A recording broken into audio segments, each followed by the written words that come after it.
Good evening, ladies and gentlemen. Welcome to another Tring Book Festival event. It's an honour to have you here. Can you welcome to the stage Roger Moorhouse and Olesya Khromeychuk?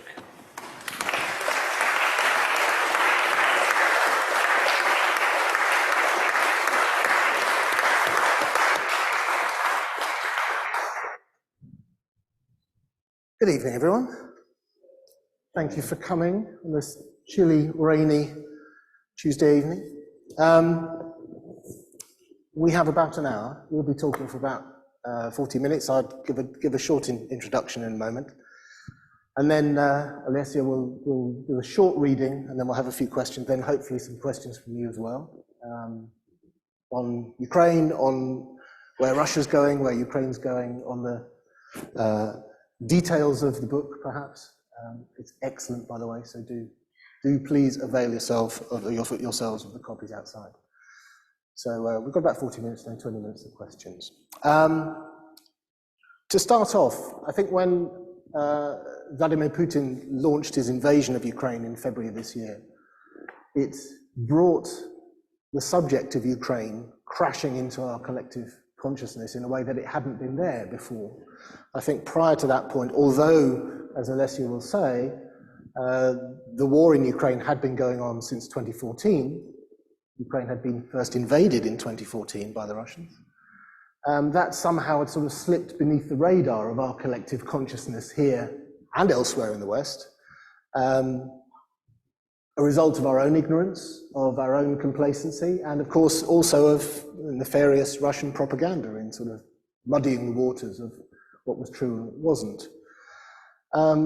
There's also an element, I think, here of British myopia, an updated version of Chamberlain's old maxim about the faraway country of which we know little. We could transfer that mentality straight from 1939 or 1938 when it referenced Czechoslovakia. We could transfer that straight forward almost to Ukraine today. That idea of ignorance of Ukraine, of course, is something that you could never apply to our guest this evening. Olesya Khromeychuk, Ukrainian by birth, an academic. She is now the director of the Ukrainian Institute in London. She received her PhD from the School of Slavonic and East European Studies, UCL London, very good college, of course, my own alma mater, and has since taught Central and East European history at UEA, at UCL, and at Cambridge University.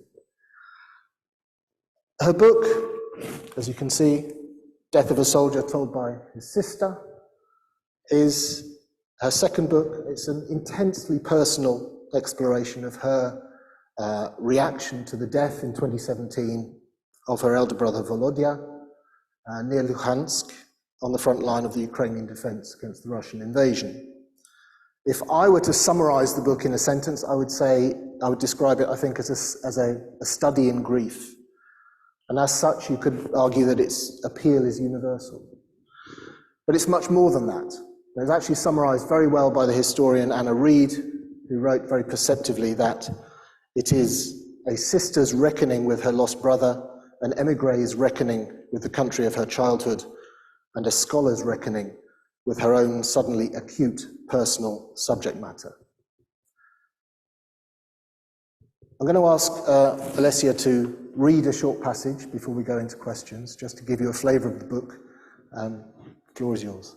Thank you so much. Thank you for that really generous introduction, Roger. Thank you all for coming here tonight. It's really nice to see some familiar faces as well.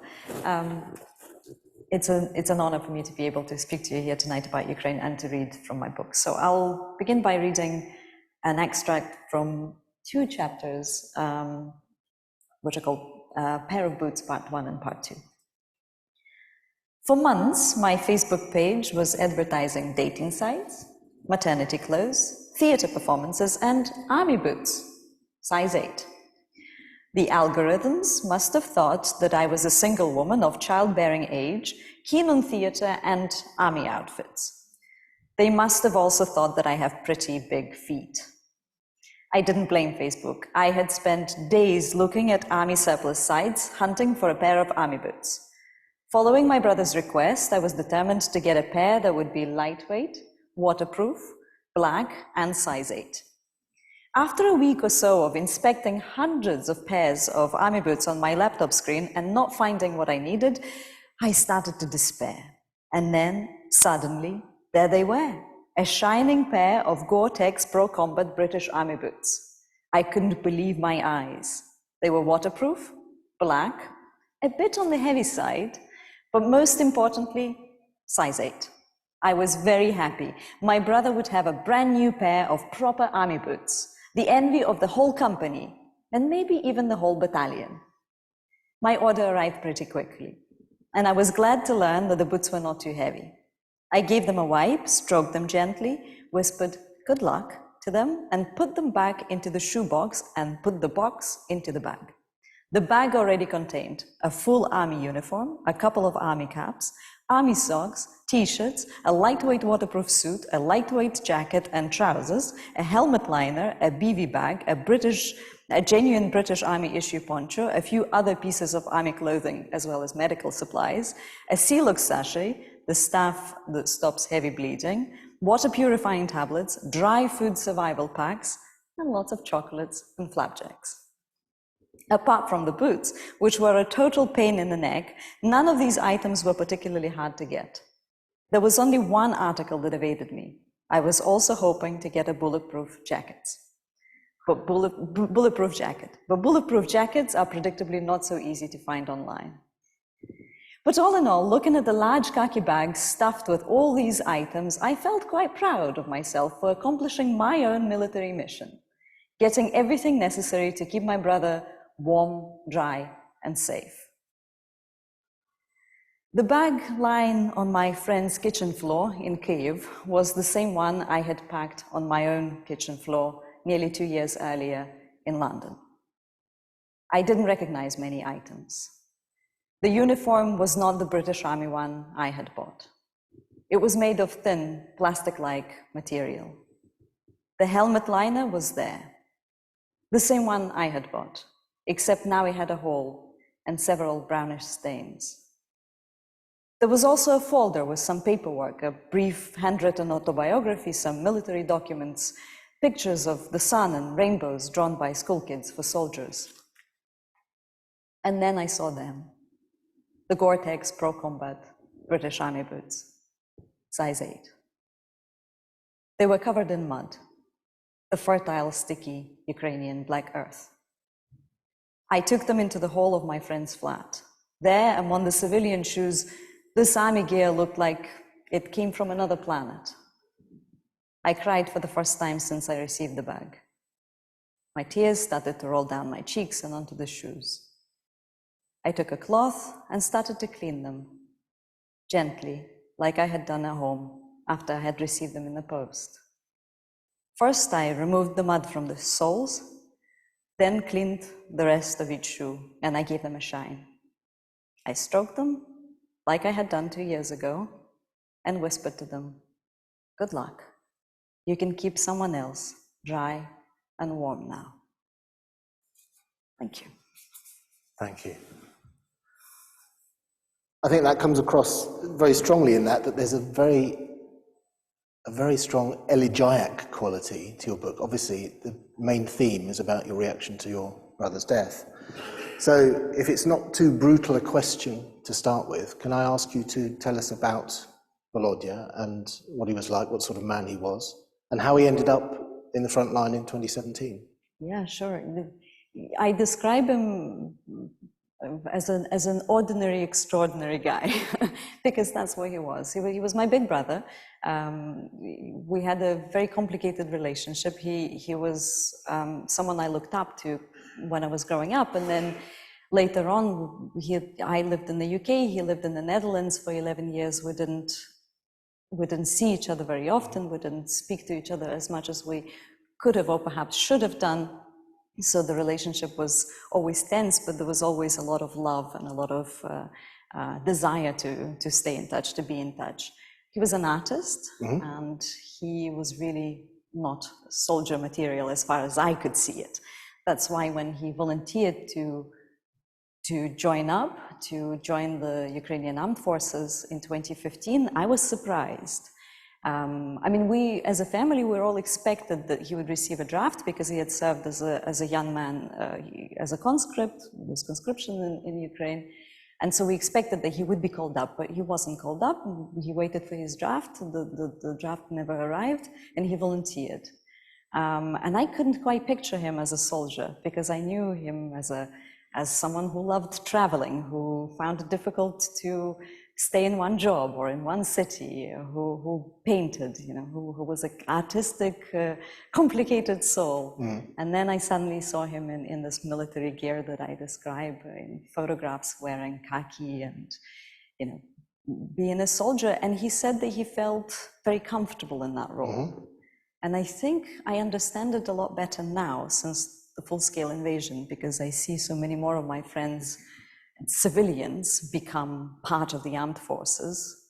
And I think they understand that there's a cause that is so much bigger than anything else that they've done in their lives. Yeah. And that cause, I think, fulfills you in a way that nothing else can. And was that something that he expressed to you at any point? His feelings for why he was joining up specifically? Yes. I mean, again, I mentioned this in the book.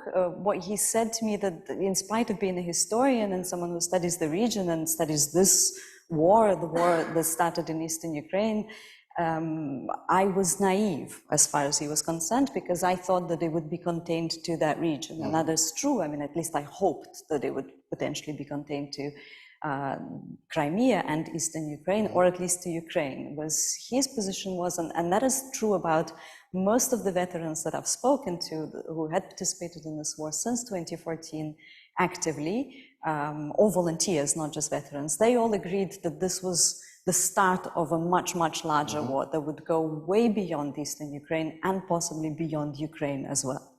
So this is the kind of realization that perhaps we in the West have just got since February, that this is a much bigger problem than we'd previously thought, if we'd thought about it at all. Yeah. But you're saying that was already in the thinking of many Ukrainians at the time, prior to 2022. And the closer I think you get to the trenches, the stronger that realization was. Volodymyr finished his first deployment, was demobilized, and went straight back. And that conversation that I'm describing now happened as he was returning. And I was saying to him, why don't you, you've been demobilized, why don't you try and, reintegrate yourself into civilian life? And he said, well, there's no point. This war is going to continue and it's going to escalate. And it's existential. Indeed. It is completely existential for Ukrainian state, but also Ukrainian nation. And let's face it, it goes beyond the Ukrainian state and nation. It's about the type of system that we embrace, the type of order that we want to live in. It's democracy and protection of human rights versus autocracy and oppression. Absolutely. Can you tell us about how he died? The circumstances? Yes. Do you know? I do, and I know that thanks to his commander, and also a friend of mine, Maria Berlinska, who has a chapter dedicated to her in this book, because she had the courage, and I suppose the contacts as a volunteer. This is someone who's volunteered at the front line in Ukraine since the start of, she was very active on the Maidan, during the Maidan protests, and then became very, very active since the start of the war in eastern Ukraine. And she had the courage that I lacked. She phoned the commander and asked him to tell us how my brother died. My brother was watching the enemy fire, where it was coming from, and passing information onto the artillery of the Ukrainian Armed Forces. And he managed to deliver information about the first two attacks, and the third one killed him. So that was also a source of particular type of pain in relation to his death, because I couldn't get over the fact that shouldn't have been a job for a human being. That should have been done by a piece of technology, by a drone. And Maria Berlinska, who I'm talking about, who phoned this commander, she set up a whole organization collecting money to buy drones, to train people to use drones, and they take them to the front line. So for her, that was also a very painful experience. She's a good friend of mine, and to know that, her friend's brother died because that job should have been done by a drone was heartbreaking. And that is why, if you hear now that Ukrainian Armed Forces need drones, you've got an example of a situation where a human life could have been saved had there been appropriate equipment. And obviously the war is so much larger now, the scale is so much bigger, the demand is bigger as well. Yeah. I mentioned in my introduction there that quote from Anna Reid, which is, I think, encapsulates the book beautifully. That's sort of the three strands, if you like, of the book.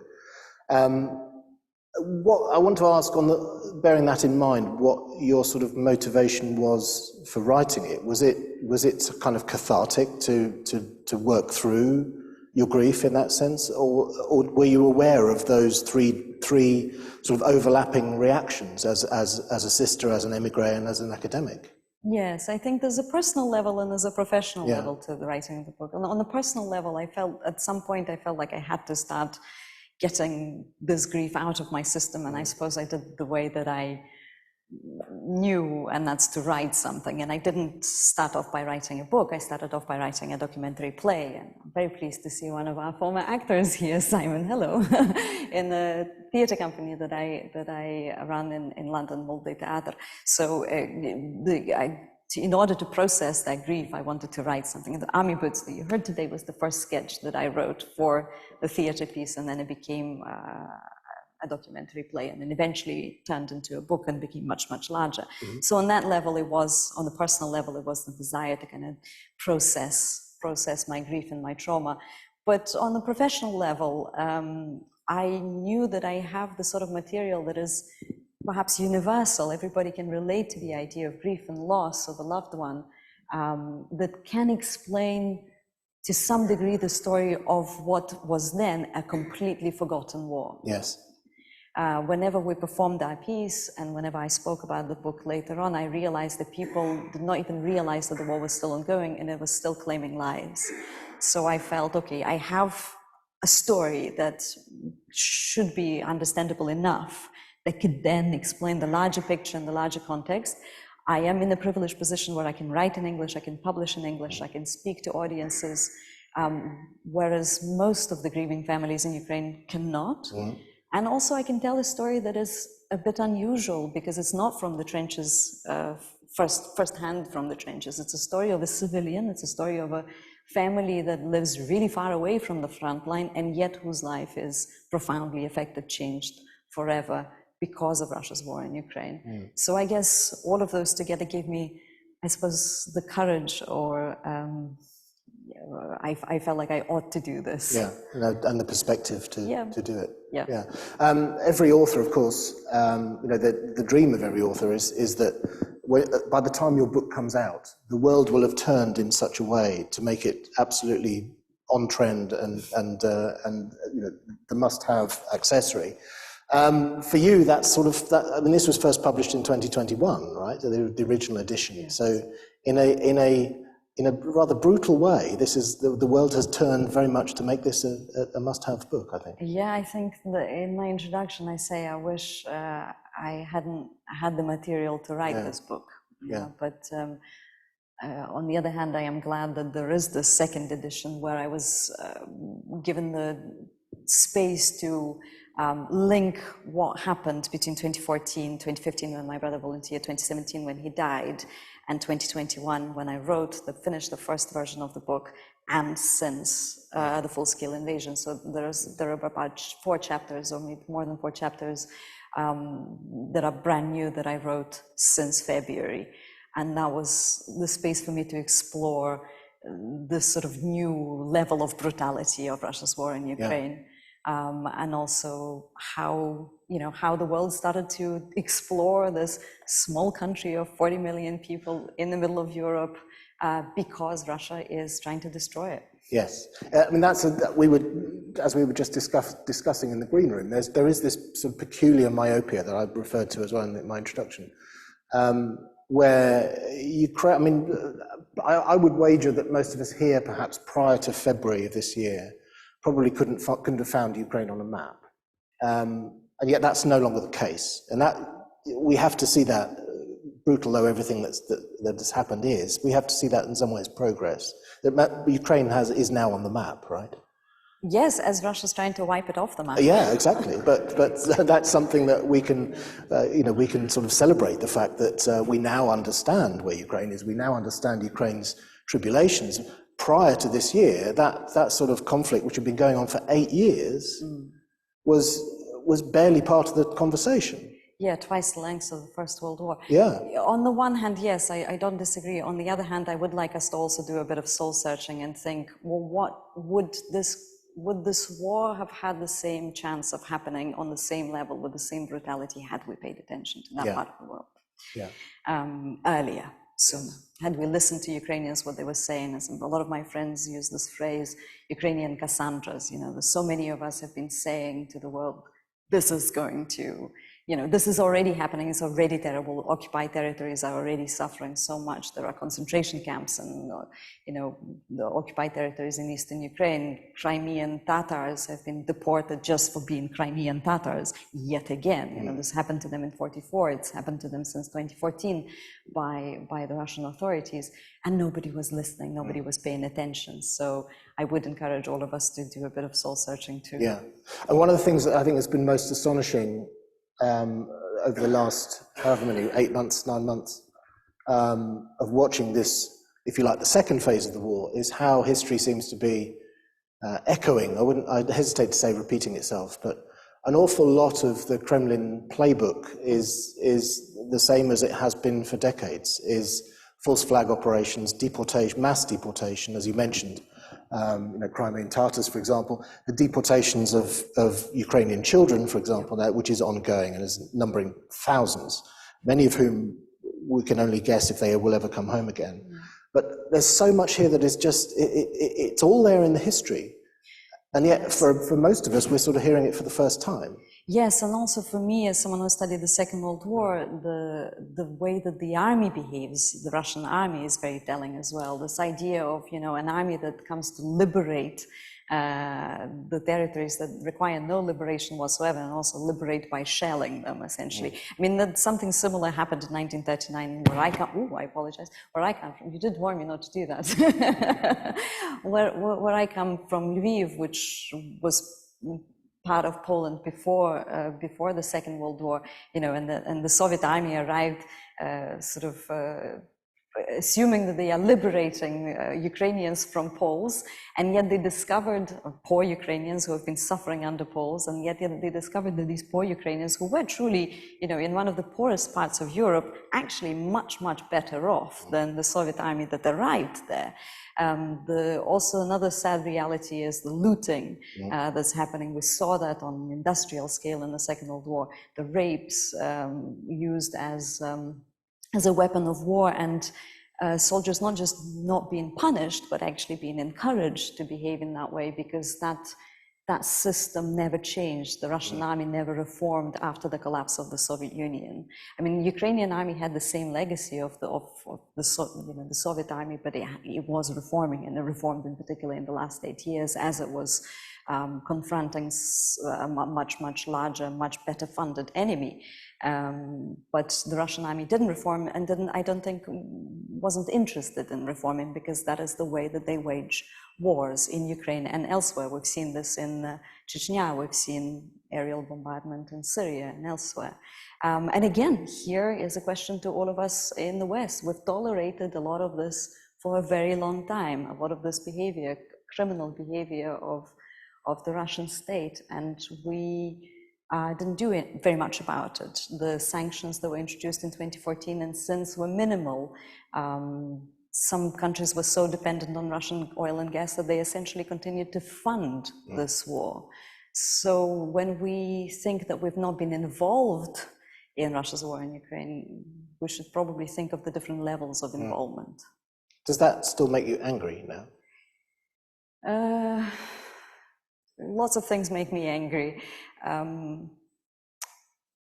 Yes, anger is an interesting one. I try to write about it in the book, in the section on the enemy. I think Ukrainians are somehow assumed to be perfect victims, and that implies that we're not going to be angry. We're very angry.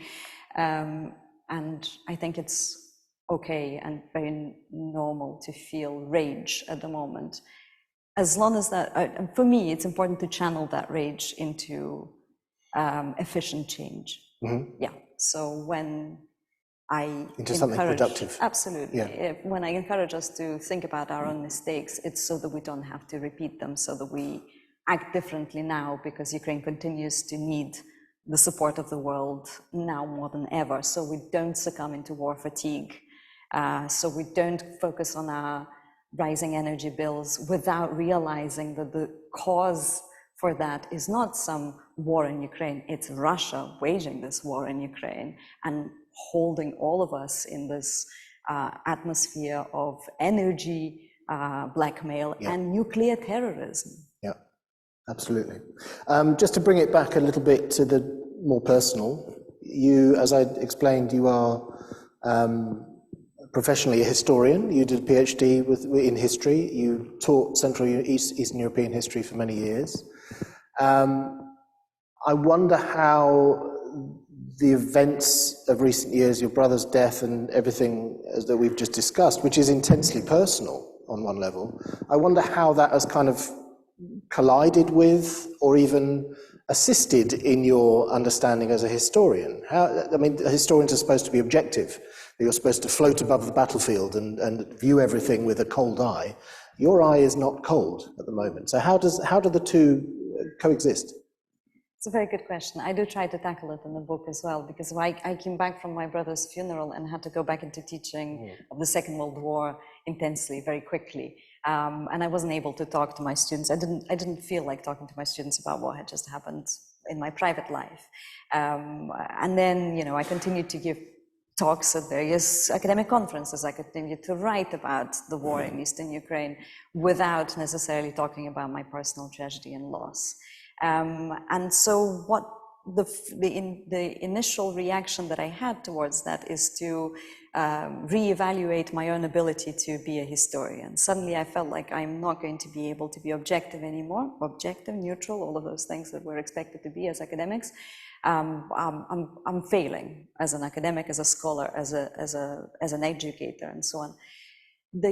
After a while, especially since I started writing about this experience, I realized that no, the reevaluation has to happen of the standards that we impose on people, and just to see how not realistic, because they, you know, we should think about these in realistic terms, but how appropriate they are. What do these things mean when we talk about objectivity, neutrality, impartiality, and balance? And that's true about academics, it's true about the media as well. The idea of balance and presenting two sides as valid sounds good in principle, not so good when one of the sides clearly lies. So when I hear news reports saying as a residential building in Ukrainian city, such and such city, was shelled, the Ukrainian government says that the Russians shelled it, the Russian government says the Ukrainians shelled it. Two sides. That's irresponsible reporting. And it would be irresponsible academic research to present somehow the two sides as equally valid. So I understood that you can be a good academic while recognizing the position that you come from, while being emotional, that emotional and rational are not mutually exclusive. Wars are pretty emotional things, because often Ukrainian speakers in general, and I've been in that position quite a lot, are invited to share their expertise in an emotional way. Of course, we're expected to be emotional, we're Ukrainians, especially if you're a woman. And then a neutral Western, usually male, scholar or expert is invited to give an objective assessment of the situation. And that's very frustrating, because you could be emotional, you could be emotionally invested and still possess expertise that are absolutely vital. And another lesson that I learned, especially when it came to writing, is that vulnerability is an asset too. It's not something to shy away from. It's something that, if channeled well, efficiently, can be very powerful. And yet we are told to hide these feelings, not to explore them, and to hide behind some sort of shield of impossible objectivity and neutrality that could, in my view, be harmful. I think the objectivity is always a sort of unattainable goal anyway, because of we are who we are, and that sort of influences everything that we see and everything that we read, in a sense. So it's always there as a sort of a holy grail, but it's unachievable. But what's much more important for me, and it always has been that way, is honesty. Yeah. So whenever I interviewed people, and I interviewed when I studied the Second World War, I would interview people whose political views differed from mine completely, and I would never pretend that it's otherwise. I would come to them, approach them, and explain that I do not agree with your political position, but I am here to hear your story because it matters. Because for me to understand that experience about which I'm writing, I need to hear your story and I need to see it as valid. So honesty is a lot more important in my view than this sort of theoretical impartiality.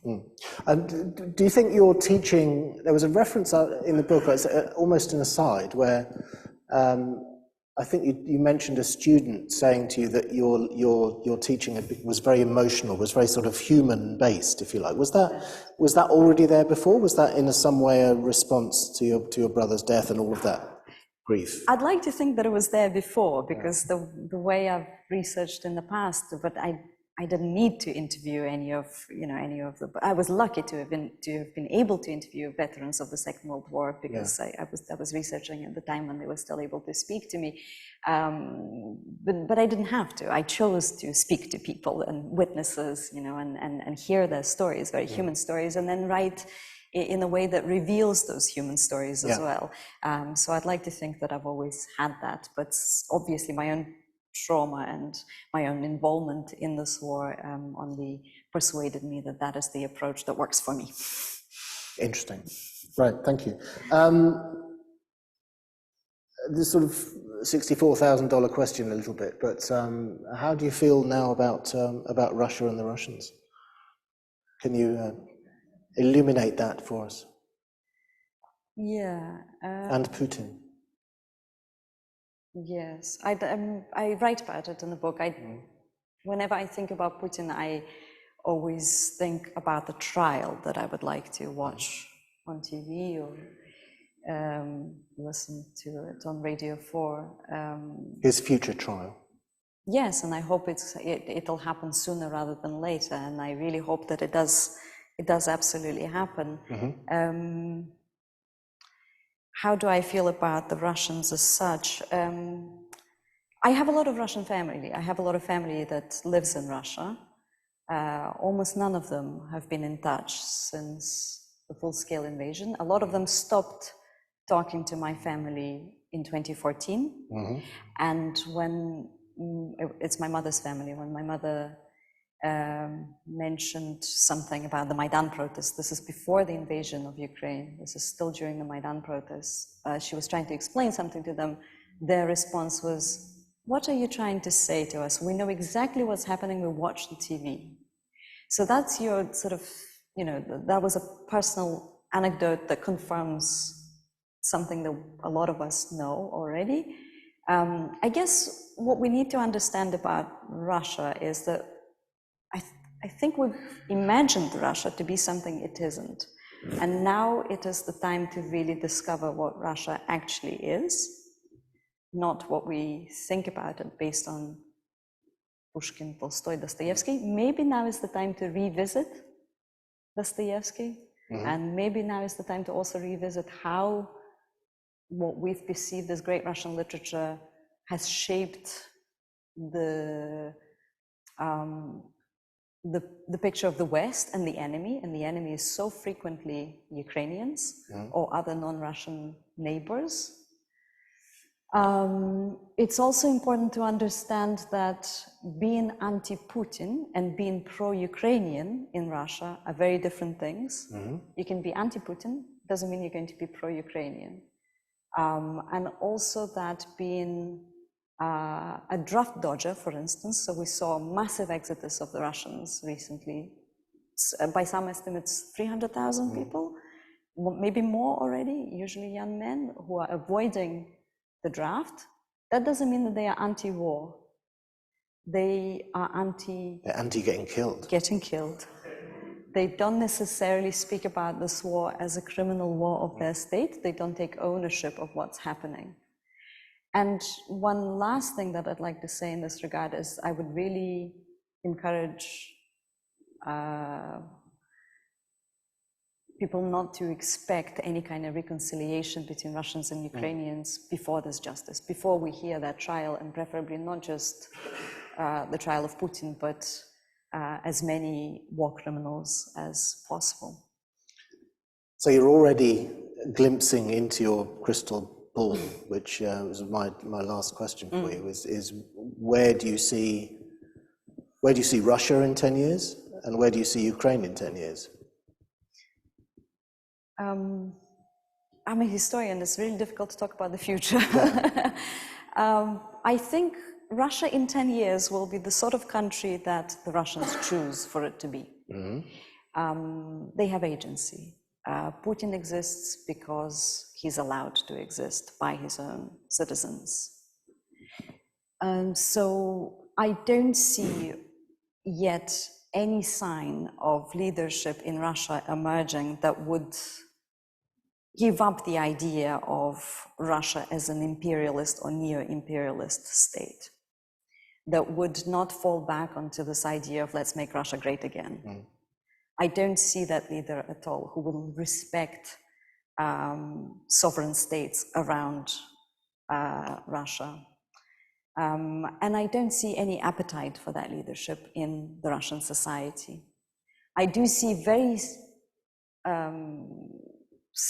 scarce individual voices of individual Russians, especially among the academics, that is the crowd I know quite well, who understand all of this and speak out against it, and also understand their complicity just through sheer association of being Russian.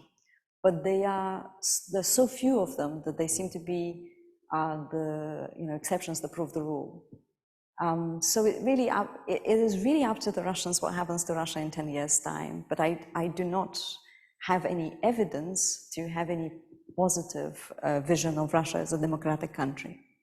And also the society that understands the responsibility, that embraces the responsibility for this criminal war that Russia wages against Ukraine. Do you think that Russia itself needs to break up? It's up to the Russian society to decide what happens to their country. I really don't think it's up to us here in the West, or Ukrainians for that matter. We, right at the start of the full-scale invasion, and even before that, there was this popular phrase in Ukraine, and I'm going to miss out the language that perhaps isn't appropriate for this audience, but leave us alone. That is the slogan of Ukrainians. Can you leave us alone and just let us get on with our lives as a sovereign state? Don't interfere in our business. We're an independent sovereign state. And I think that is true for other states as well. It's up to that society to decide what it wants. And there are many non-Russian, disillusioned non-Russian ethnic minorities within Russia that are considering their position, and especially how they've been used in a very imperialist way in this war. Have a look where people are being drafted from to be used as cannon fodder in this war. You asked me about the next 10 years, what might happen in Ukraine. I have no problem thinking about the future in Ukraine, you see, because Ukrainians have been building that vision of the future systematically and very clearly, I think, at least since 2014. I mean, to be fair, before that as well, if we go back to the 1990s and we think about the referendum of 1991, where Ukrainians were asked to confirm whether they agree with the Declaration of Independence that happened in August 1991, and then in December they were given the vote in the referendum, over 90% supported the Declaration of Ukrainian Independence. There was no question that Ukrainian society everywhere, in every region, wants this country to be independent. And then since 2014, we saw so much work being done in spite of the war in Eastern Ukraine and occupation of Crimea to change that country into the sort of country that Ukrainians want to live in, to get rid of corruption, to reform the judiciary, to to shape the country that you want to live in. And that will continue happening. What has to happen before we have to win the war. And that is for all of us. I think it's for the whole democratic world. That is the task that we all share. And we can all make a difference. Wonderful. That's a wonderful point on which to end. Thank you so much. We'll have some questions. I will shamelessly plug Olesya's book. It is only short. I like short books. It is short, but brilliant and tremendously moving. So I do sincerely urge you to buy it. Any questions? Any questions in the hall? Do we have a microphone somewhere? There is one. There is one. I can kick us off with an online question. You can. So go ahead. Get your questions ready. There is a microphone. If you can wait for the microphone, obviously then the virtual audience can listen to the question as well. So Elizabeth, I've only got one question so far, but a virtual audience, pull your finger out. Elizabeth, how long have Ukrainians been fearful of Russia? Always? Question mark. Fearful. I would like to say never. We have had a complicated relationship with the Russians always, I would say. Fearful?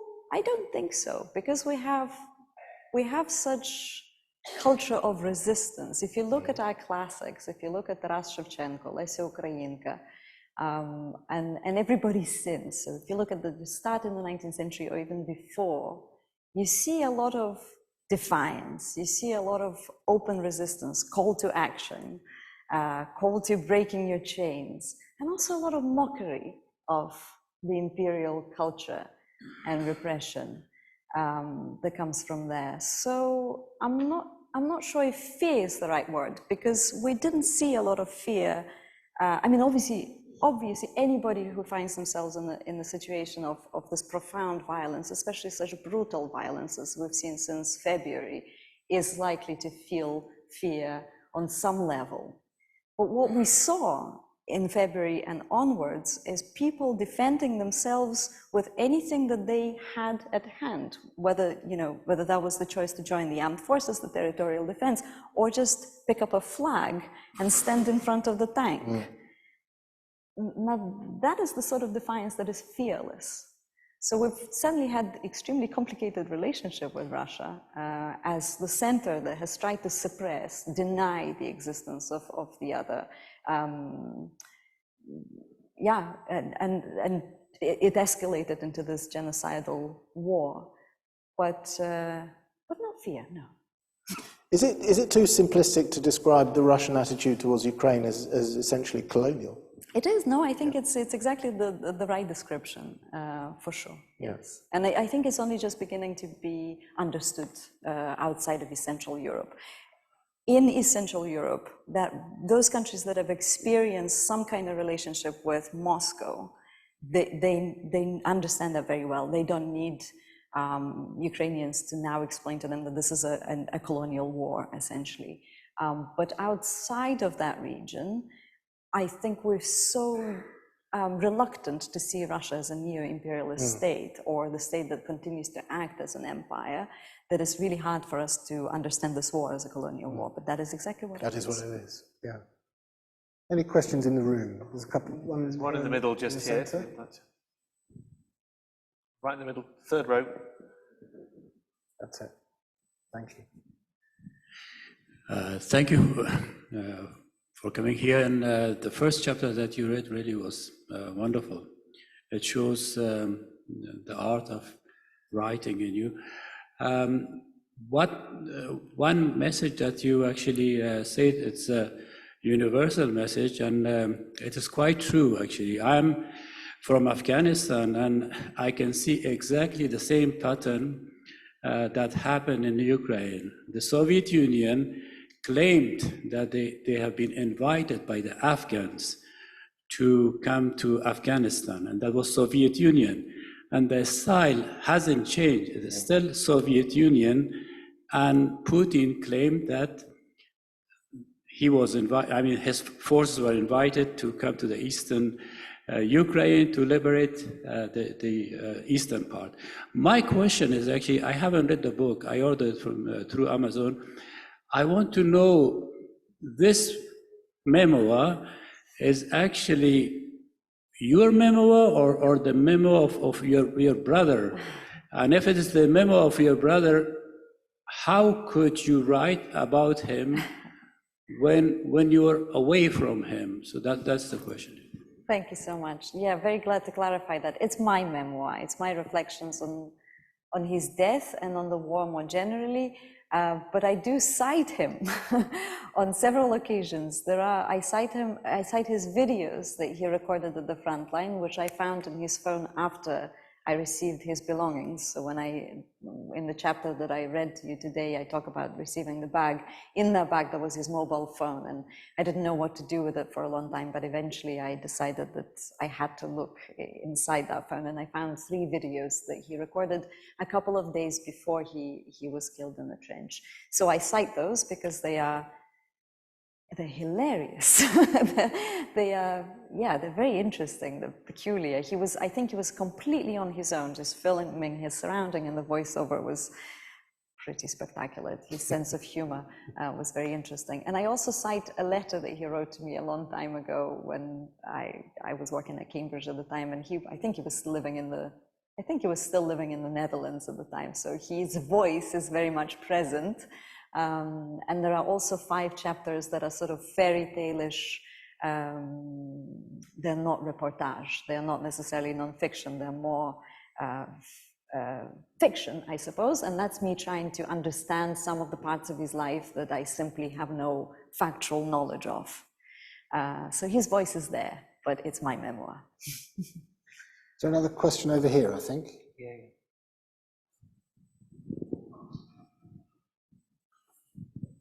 Thank you. First, I just want to preface the question by saying that I'm sure all of us have an enormous compassion with what the Ukrainian people are experiencing, and also admiration with the way in which you're reacting. So I wanted to say that before I ask the question. And the question is that you talked earlier about misinformation, about lies, and also about honesty. Now, in war, honesty is a victim, because there are necessities of war which require perhaps not being 100% honest on all issues. What, as a Ukrainian, but also as an academic, would you say to us about how we should go about judging what is true and what is misinformation from both sides? That's a great question. It's probably the one that deserves a separate discussion, and not with me, but with those people who study this information. And there are quite a few. At the top of my head, I can think about Peter Pomerantsev.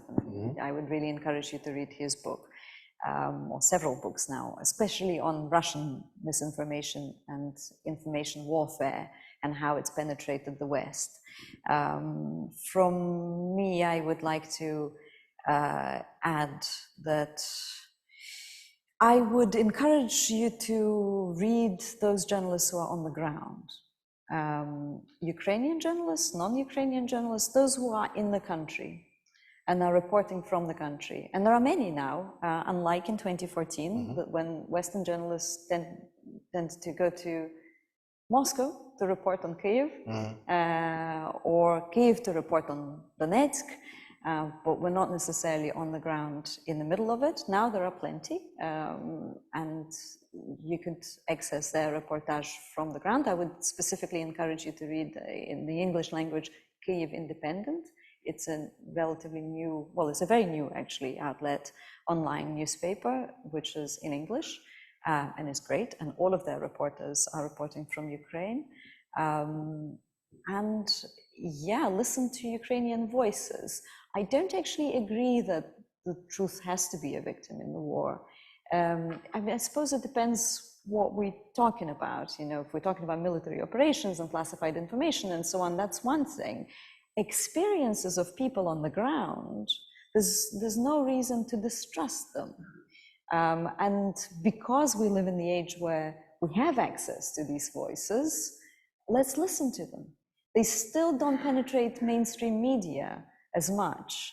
At the beginning, of course, there was a lot of reportage from Ukraine, and also a few of my friends worked as fixers, so they would be on the ground helping Western journalists to find people to speak to travel around the country and so on to interpret. And there was this desire to find women who were crying, going back to fear and expectations of a certain type of victim, right? And what they found instead were often women who were on the move, if that's who they wanted to see, civilians who were looking for ways to get their children or the elderly or whatever dependents into safety, often come back to the country, get involved, really determined, and these are the voices we need to hear, observe, and listen to. And that's not necessarily, that will affect our understanding of the truth on the ground as it is. How do you feel about the news we see, particularly they on the BBC, the news at 10, the Moscow correspondent Stephen Rosenberg? I watched that thinking he's being very impartial and doing quite a good job, but I don't know, how do you as a Ukrainian feel he's doing? I certainly don't envy him being in Moscow, one of the few people who didn't get kicked out. I'd rather not pick on one specific journalist. I mean, I enjoy his reports for sure. But what I do, like the changes that I do appreciate at the moment is the change in language, that we started to pay attention more to the way we refer to this war. So more and more I hear about Russia's war in Ukraine, not the Ukraine war, because that has certain implications. That removes the aggressor out of the equation. I hear less of the talk of separatists, which implies an internal conflict, whereas what we're dealing with is external aggression. And more I hear reports about Russian proxies, if we're not talking about Russian troops. So Russian troops, Russian proxies, and some local collaborators. That's a much clearer, speaking of how we truthfully present what's on the ground. So this was the frustration for the previous 8 years. Was that frustration. The Western narrative always talked about yes, that's the shield Russian of balance separatists and in neutrality, eastern Ukraine, right? yeah. But in fact, what was happening is the Western media, mainstream media, were adopting the language that was imposed on them by the Kremlin. Yeah. And for that reason, taking sides. Yeah. It's one of the things that I'm using my prerogative here, but it's one of the things that astonished me since February. We were all, those of us that were awake for the last 8 years, there was a certain fear about or grudging respect for the social media game that Russia played, that the Kremlin played, because it was very clever, like we just said, that they would influence the language that we use in our Western reporting on the BBC or whatever it was, and it was quite subtle in that sense. But I have to say, since February, the sort of social media game, the public face of the war that has been projected by the Ukrainians has been astonishingly successful. It has, and yet still in almost every discussion, and I'm really grateful this isn't the case tonight, I hear the questions about NATO. Almost in every discussion. NATO expansion. But NATO expansion was the reason. Yeah. But we shouldn't provoke Putin and so on. And it's disappearing now, because if we believe in NATO expansion and denazification of the country whose president is Jewish and so on, then we should believe in desatanization that the Kremlin is talking about now, right? Yeah. Which has become just so ludicrous. But it took a while for this narrative to become so ludicrous that people in the West stopped listening to it. Whereas denazification was just as ludicrous to us from day one, and absolutely. Indeed NATO expansion too. Yeah. Any other questions in the room? One here, please, if we can. Thank you. Thank you. Really enjoyed your presentation this evening. And the question I have is interested in your comments on the sort of colonial war, or the colonial invasion. How do you see Putin's ambitions towards the Baltic states, given this? And do you think that might have changed given the way the situation in Ukraine has evolved and the way he sort of maybe hasn't gone as he anticipates? Do you think that's changed? So two questions, really. If you can repeat the second question. Yeah, so the first question was, how do you see Putin's longer term ambitions or towards the Baltic states? And do you think that's changed in view of the way the war in Ukraine has gone for him? Do you think that's moved the dial that way? So 2 questions for you. Oh, the questions, thank you for those questions. I really hesitate to get into Putin's head. I think nobody knows what that The man Russians, is if thinking. not Putin, because you talked about the Russian or people. the Russian people. I suspect things are changing because they're failing on the battlefield, and they have to reevaluate their strategies and think about why they failed. They kept referring to themselves as the second greatest army in the world that is failing against a much smaller army. Baltic states. So I was talking about the solidarity that is felt around East Central Europe because we have experience of dealing with Moscow, and because we anticipate this sort of colonial relationship from Moscow. So that I'm not sure if I understood your question correctly. Would Putin wish to invade the Baltic states or expand? I mean, he's been talking about the collapse of the Soviet Union as the greatest tragedy of the 20th century, not the Second World War, not the Holocaust, not the many other tragedies that we can pick on, but the collapse of the Soviet Union. He introduced this idea of compatriots. So Russian speakers outside, or ethnic Russians outside of Russia that found themselves outside of Russia since the collapse of the Soviet Union, as this sort of imaginary community of people that he can claim. Russia's been giving Russian passports left, right, and center as much as they could in order to then make territorial claims and so on. And then, of course, the Baltic states are in a much stronger position than Ukraine is because of their participation or inclusion into the organizations that Ukraine isn't part of yet formally. But the mindset and the perception of that region is the same, and I'm not sure if it's that different when it comes to even Poland, or when it comes to creating a land corridor to Kaliningrad, and we see that played out very obviously in Belarus. Belarus is not perceived as a sovereign state at all by the Kremlin.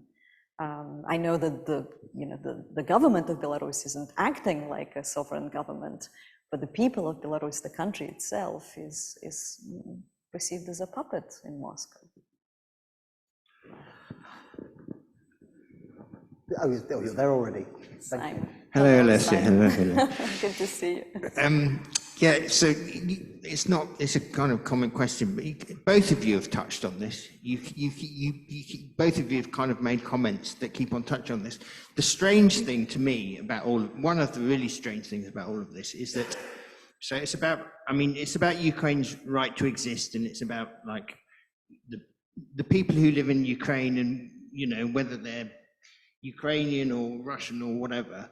But the really odd thing is that Russia is effectively an empire as it stands at the moment, because it's not just places like Chechnya, is it? It's places like Kazan and Chuvash Republic, and it's as you said, you get ethnic minorities sent as cannon product. So I mean, to some extent, do you think there's? I mean, is all of this partly a way of Putin desperately trying to kind of hold something together that sort of, isn't really, because it doesn't really make sense that the people who live around Irkutsk, who are kind of, Mongol and have their own very distinct culture, it doesn't really make sense that they're part of Russia. It's nothing to do with Moscow. So it's a sort of inner colonialism as well, in that sense, right? I'm tempted to agree with a lot of what you're saying, but like I said before, I would rather have people from Russia talk about it and how they see themselves, and what they want for themselves in the future, and what sort of autonomy or self, what sort of identity they have, and whether they see themselves in this Russian project as having a voice or not. One of the things that we miss, we talk about, there's a question that is kind of sort of put forward, as to whether Ukraine has a right to exist. But no one ever mentions. It was turned off. I don't know how. It's just really odd how I mean, like someone like Lavrov, he says, you know, Ukraine doesn't have a right to exist, but it's almost a way of kind of saying, of avoiding the question of you know, the people around Kazan, the people around Irkutsk and all that sort of stuff. You know, it's like a way of validating what is effectively an empire by talking about another country. And the really weird thing is that Ukraine, as far as I can tell, is more homogenous people-wise than Russia is by long chalk, you know? Yeah, I think that's why Ukraine is so the question about fear is an interesting one, because I think Ukraine's been, whoever was in the Kremlin, Putin for sure, has been fearful of Ukraine for a very long time, because that's an example of a country that broke away from this post-Soviet space big time and showed that it's possible to reform and it's possible to go its separate way, but also that has looked into, that has created political nation, an identity of being Ukrainian that is inclusive. That, you know, you could be a Crimean Tatar, you could be Jewish, you could be Hungarian speaking, Romanian speaking, you name it. You could be ethnically Russian and Russophone, or Ukrainian ethnically and Russophone, and still completely embrace your Ukrainian identity. And that is something that isn't happening in Russia at all. So, you know, you have this successful reforming, progressive state democracy on the doorstep of autocracy, which is threatening the order that the Kremlin has created for many years inside Russia. At the back. Thank you. I'm really happy to go without my central heating this winter, put on extra layers. Can you tell me the sanctions that are in place and the effort that, you know, we're putting in, is it enough? Is what Europe's doing, is it supporting? Would you like to see other things, you know, happening and taking, you know, being put in place that are more effective or different? Thank you. It's the frustration I think that Ukrainians often feel is that a lot of the help, they really appreciate the help that's been received so far. Of course, it's absolutely vital. Without it, the Ukrainian Armed Forces and society wouldn't be able to be so successful in withstanding this extremely brutal enemy. But it often comes a little bit late, or very late. There's a lot of delay. There's a lot of need to keep persuading and keep asking and keep proving that we can fight. And while we're doing all of this, people are dying. Civilians are dying in huge numbers. The military casualties are rising every single day. So I suppose the things that we can do here in the West is ensure solidarity. That, you know, the solidarity in Europe that surprised Putin, let's face it. He did not expect it to be there or to last this long, but it lasts throughout this really difficult winter, because this winter is going to be difficult for everybody. And let's remember that it's going to be particularly difficult in Ukraine. I mean, at the moment, the aerial bombardments are terrorizing the population, but they're also hitting civilian infrastructure specifically to essentially freeze Ukraine this winter. So it's extremely hard for Ukrainians. So that we keep the solidarity going, that we keep each helping in the way that we can. Those of us who can make donations, great. Those of us who can put pressure on our politicians to do more and to do more and faster, wonderful. Whatever you can do, please just keep doing that, which is within your power. But the most important thing is to maintain the solidarity on the other side of winter as we have it now. And so these cracks that we are beginning to see, whether that's in Hungary or in some other protests that we see around Europe, that they don't get larger. We have a question online. Yes. So I'm conscious we're running over now, but let's do two questions, one here, and then there's one in the audience on the right here. Okay, so an anonymous attendee has asked, and it must be a really difficult question. Do you think a negotiated settlement to the war is possible? And if so, what would it look like? Oh, shall I answer? Well, okay, before we Yeah. switch. So one thing I think for us to finally accept is that Putin is not interested in negotiating peace, because this is a man who uses war to stay in power, whether that's the war against Ukraine or Chechen wars or against Georgia or elsewhere. So that's the premise of the situation with which we're dealing. We're dealing with a man who's not interested in negotiations. These talks of negotiations are fake most of the time. The other thing, please learn the lesson of not listening to Ukrainians before February and not trusting them to hold on to their state for more than 3 days. We didn't listen to them then. We thought the state was going to fall in 3 days. Let's listen to them now, and let's listen to them what peace looks like for them. And for Ukrainians, there'll be no peace for as long as any part of Ukrainian territory is occupied, because occupation of the territory means torturing, abductions. We talked about children being kidnapped. Does that include Crimea? It does include Crimea, of course. It started from Crimea. Yeah. And also, there's no peace or lasting peace for Ukrainians without justice, and that's how we started this discussion. So it absolutely has to be, whatever negotiation, if there is a negotiation, it has to be on Kyiv's terms. Thank you. And one more question. Thank you. Thank you. Fascinating talk. As one who attempts to be a historian, I recall that 80 years ago this week, I think it was Winston Churchill announced to this country that they had success at the Battle of El Alamein. And in a speech at the Mansion House, he ended, perhaps with, I think I've got the words right, this is the end of the beginning.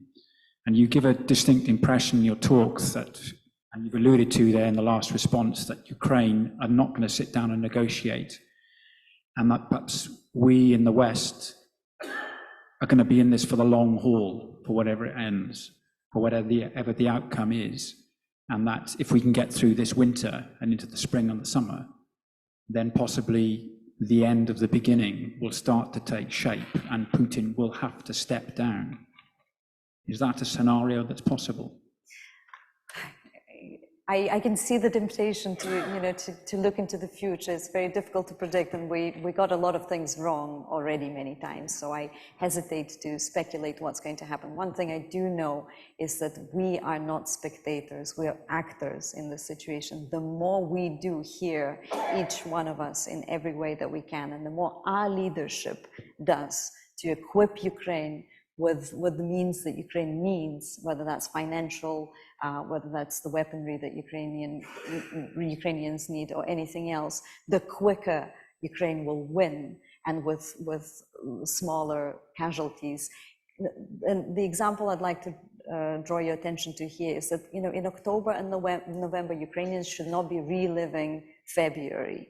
And they are. So when the aerial bombardment started again, mass aerial bombardment started in October, Ukrainians still didn't have appropriate air defense.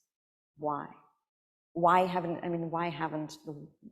Hasn't the West equipped the Ukrainian army that has proved itself fully capable to defend its own cities with appropriate equipment? So the more we do here, the quicker we bring about that ultimate end to this war. Right, on that note, we will draw things to a close. Thank you all so much for coming this evening. I think we've all learnt a lot. It's an ongoing situation, as we know, and it's one we all have to, as you said, we're not spectators in this, we are participants to a large extent, so we have to understand it well, and we have to listen to the Ukrainian voices, which for a long time has not been the case. So this has been a treat tonight to listen to you, Olesya. Thank you so much for coming. Thank you. Please join me in a round of applause. Thank you very much.